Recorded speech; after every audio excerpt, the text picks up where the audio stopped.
Today's video is sponsored by Northridge 4x4, and in fact, Northridge is the title sponsor for this entire series. The vast majority of what you see me installing on this Gladiator can be found at Northridge, and with our coupon code DIRTLifestyle, you can save up to 20% off your order. So if you're searching for some aftermarket goodies for your Jeep or Bronco, make sure you check out Northridge and use our coupon code to save yourself some extra cash. Thank you, Northridge, for sponsoring today's video. Today on Dirt Lifestyle, we are going to choose a lift kit. We're going to install our own lift kit. We're going to mount our own wheels and tires and even reprogram the computer. And if all goes according to plan, we should end the video with my wife's Jeep truck on 39s, and we should do a little snow trip.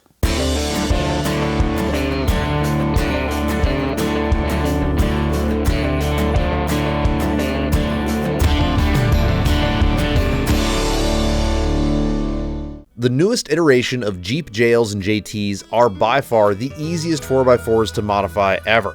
In today's video, we will mount 39-inch tall tires on this truck with very little work, and we'll even recalibrate the computer without leaving the shop. I truly believe that anyone can do this job with basic hand tools, so for those of you that are waiting for weeks and sometimes months for other people to work on your rig, this video is for you.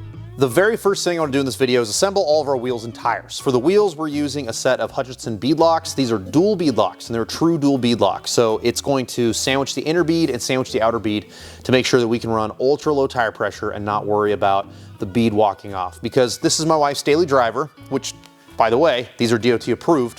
So it's a great reason to use these because it's a daily driver. But we also, this is gonna be our family wheeler. It's comfortable, it's super capable, and on 39s, we can go to most places in America and have a great time as a family. So this checks all the boxes, and it's super easy to install. So for those of you that don't wanna pay like a tire place to mount all your wheels and tires, and they charge extra when you're doing 40s and stuff, you can just assemble this in your shop, just like I'm about to. So we've got our inner portion of our wheel, the outer portion of our wheel, and then this guy right here goes inside of the tire, and whenever you bolt it all together, it's going to sandwich the bead, making it to where it's got a super nice tight fit.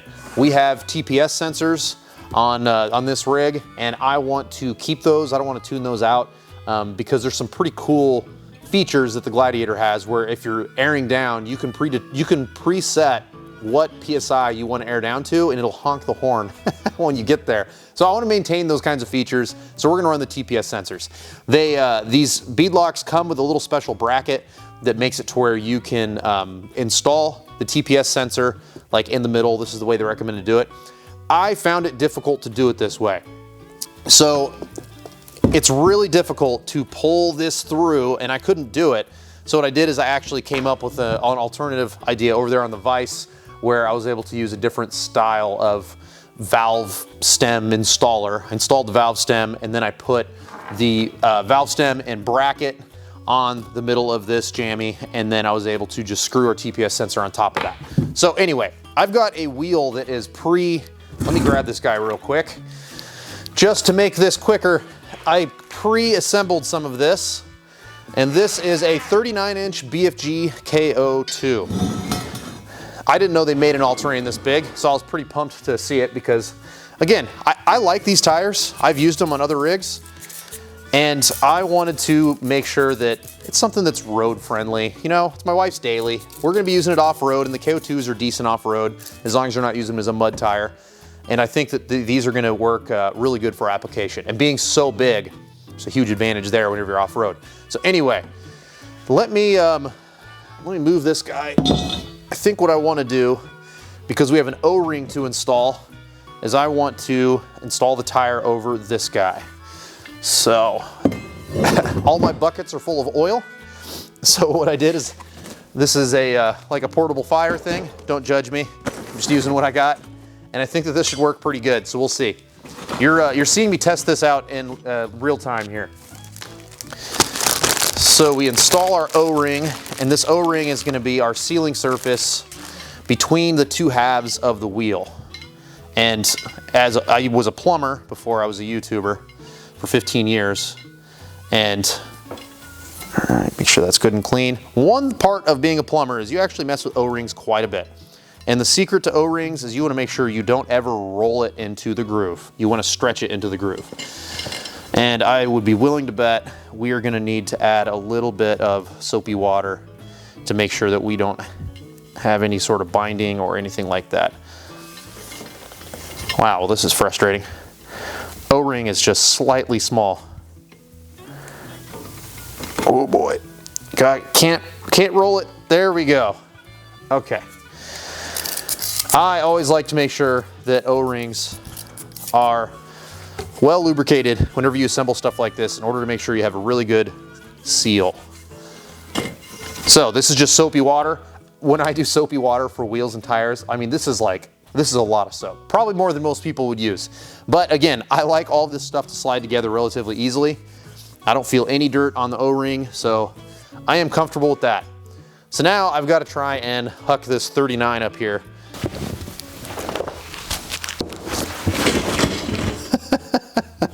That's probably not the best way to do this, but it's the way we're gonna do it today. Now, some of you who might not have assembled a lot of wheels and tires before might be wondering, what happens to all the soapy water?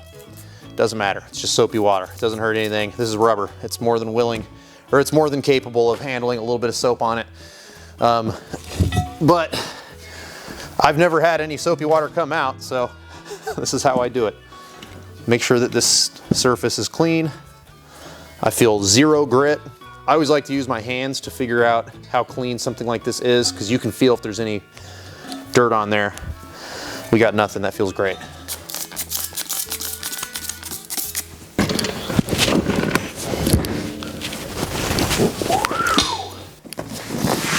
I was concerned about the O-ring sliding off, so that's why I did it this way. But the O-ring seems to be on there pretty good. So maybe on the next one, I will actually do it from the back side down instead of the front side down.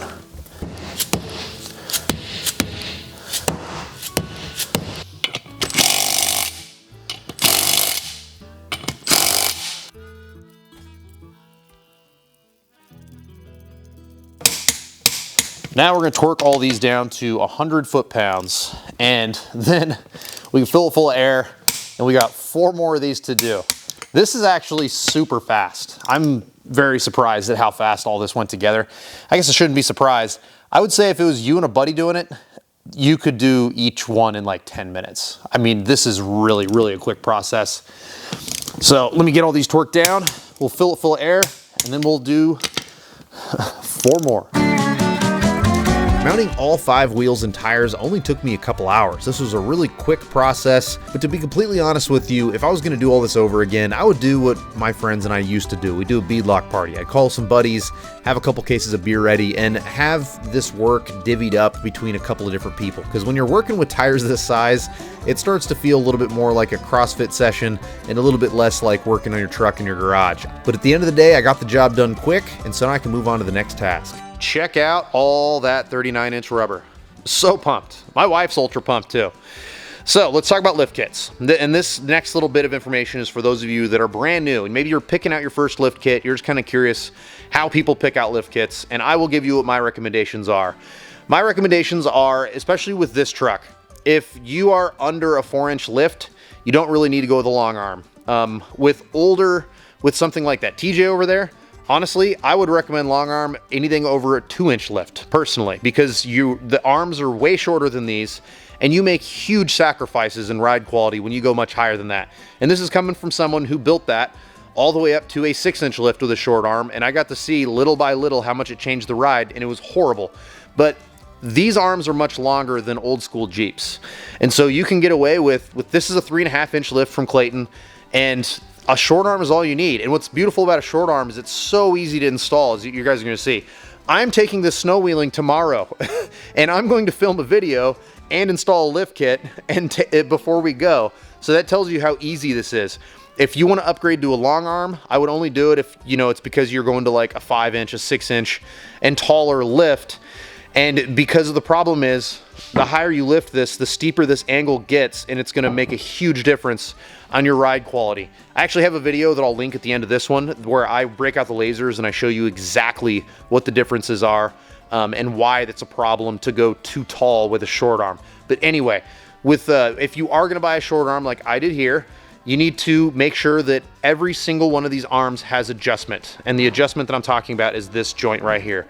So if you can't adjust the placement of your axles with the chassis, do not buy that lift kit, because you are going to be chasing drivability issues. You're going to be dealing with that weird little shimmy that it has at 50 miles an hour. You're going to be dealing with weird tire wear. You have to be able to locate your axles perfectly if you want it to drive like factory. And that's exactly what we're going to get out of this, because I'm going to line this perfectly, because this kit from Clayton allows us to adjust everything perfectly. Now, as far as shocks, don't skimp on shocks. You don't have to buy the $12,000 lift kit. Just make sure that it's from a reputable brand and that you can adjust it. But shocks, do not go cheap, because you will, every single time you go over one of those speed bumps, and it's like a kidney hitter, you're gonna be pissed that you didn't spend a little bit more. So these are Bilsteins. I use Bilsteins on everything that I run. I love the quality and the craftsmanship that goes into their shocks. So that is exactly what we're gonna use in this Gladiator. On Clayton Off-Road's website, they have recommended measurements for all the links, and I found this extremely helpful because we can get everything in the ballpark based off of their measurements, and then we know this thing's gonna at least drive straight down the road while it's waiting for me to do a 4x4 alignment. Once I get all those measurements dialed in, the first thing I wanna do is take off everything that makes it to where I can't droop the axle far enough to put the springs in, because my first goal is to install the springs. Then if we have some sort of an issue where weight shifts and we lose a jack stand, we at least have the springs between the axle and the chassis to keep the chassis from bottoming out onto the floor, potentially crushing you. So I take off the sway bar links, I take off the shocks, and then I just start replacing all these different components one by one. It's that easy.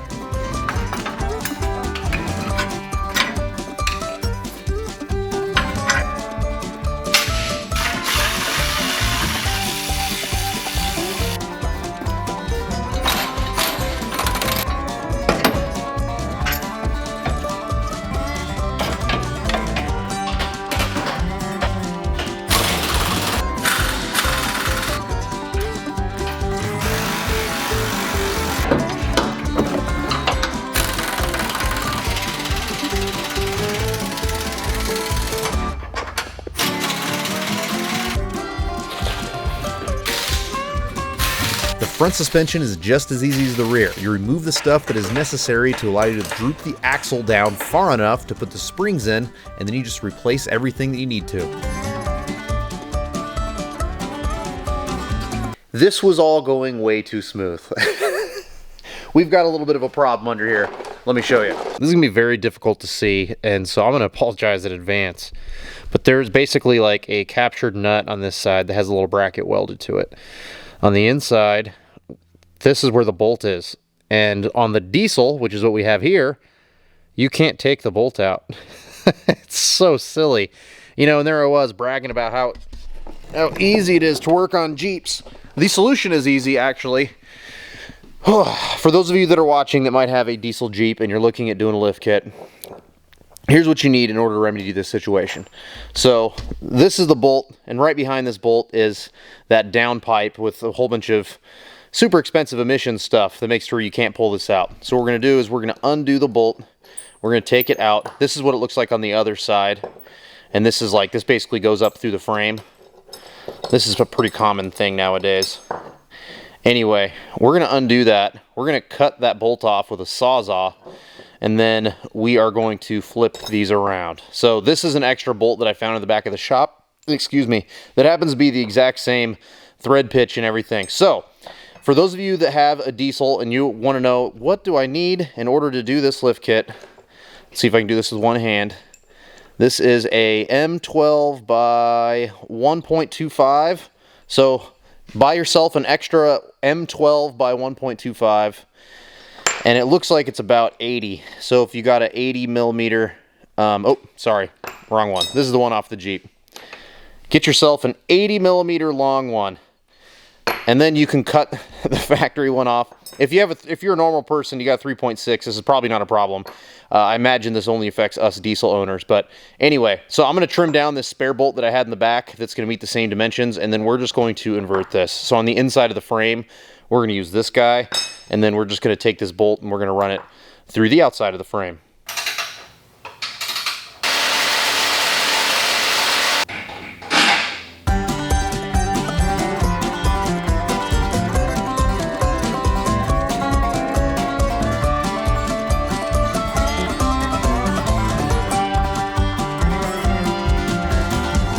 Bilstein 8100 series shocks are huge, so there's some special brackets and some different things that we have to do to remotely mount the reservoir and to offset the lower part of the shock to make room for the bigger body. The shock comes with all the brackets needed, and all I had to do was follow the instructions of the kit, starting with mounting a special offset bracket that dovetails perfectly into the OEM lower shock bracket. Then I mounted the remote reservoir using the hardware supplied in the kit and moved on to the last piece of the puzzle, which was our sway bar end links.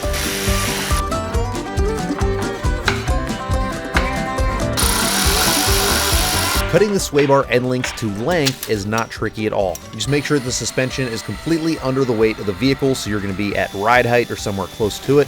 Orient your sway bar towards a little bit higher than flat, take some measurements, cut your end links, and then bolt everything together.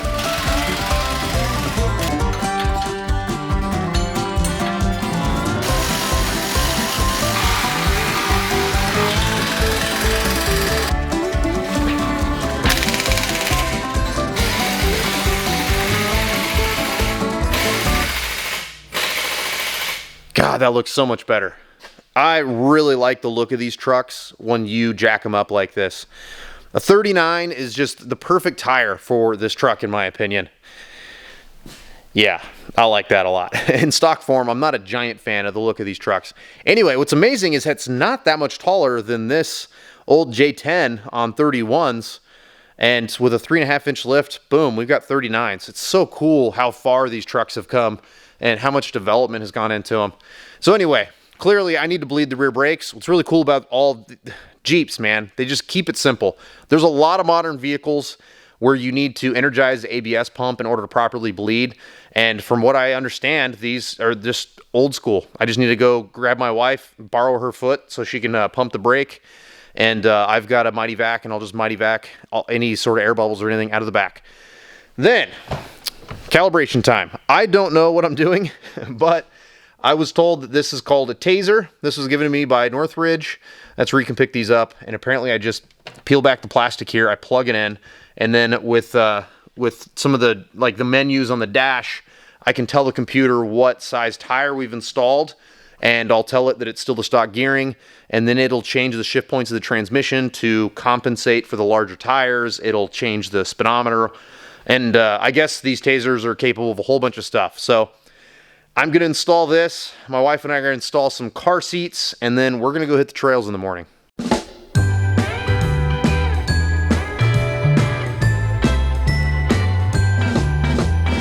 About that awesome snow trip that I was going to end the video with, we got rained out super bad. So it goes without saying that the true capability test will need to be moved to a later date. But this truck did exactly what we wanted it to do and exactly what we built it for.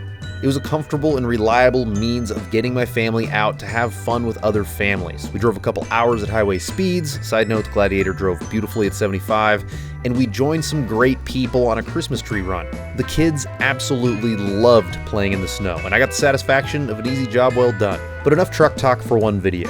I need to head home. I need to set up my Christmas tree with my wife and kiddos, because these trucks are meant for more than just looking good. These trucks are meant for making memories.